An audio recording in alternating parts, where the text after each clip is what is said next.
फडणवीसांनी कितीही डाव टाकले तरी मराठात निवडून येण्याची ताकद मराठ्यांमध्ये पाडण्याची ताकद आहे असं जरांगे पाटलांनी म्हटलंय।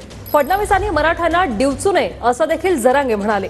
फडणवीस भुजबळांना महाराष्ट्रात अराजकता माजवायची आहे असंही वक्तव्य जरांगेंनी केलंय।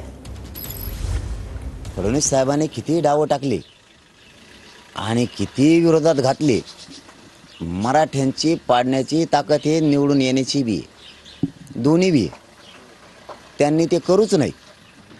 फडणवीस साहेब बैठकाच कशासाठी घेतात मला याचा मेळ लागना।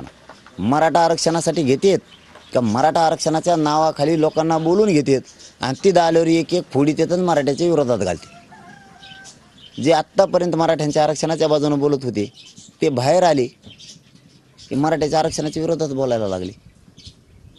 फडणवीस साहेब तुम्ही हे तळतळाट साधा नाही घ्यायला लागलात मराठ्यांचा। तुम्हाला वाटत असेल तुम्ही लय डावाडे आहे, मी लय अमुक आहे। मराठा इतका खमके आहे, लय खमके आहे। तुम्ही मराठ्यांना डिवाचलंय मागं, आणखीन तरी नका डिवच। मी खरं तुम्हाला तळमळीनं सांगतो, तुम्ही डिवचूच नका। तुम्ही सगळा महाराष्ट्र जरी एकीकडून केला तरी एकट्या मराठ्यात ताकद पाडायची बी निवडून आणायची। लक्षात राहू द्या माझा शब्द तुम्हाला। तुम्ही फक्त मराठ्यांना तळतळायला लावू नका जास्त।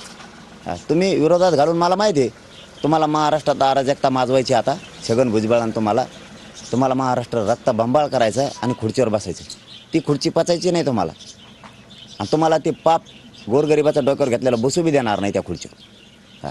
असल्या तळतळीटीनं तळतळाटाच्या खुर्चीवर बसून काहीच अर्थ नाही।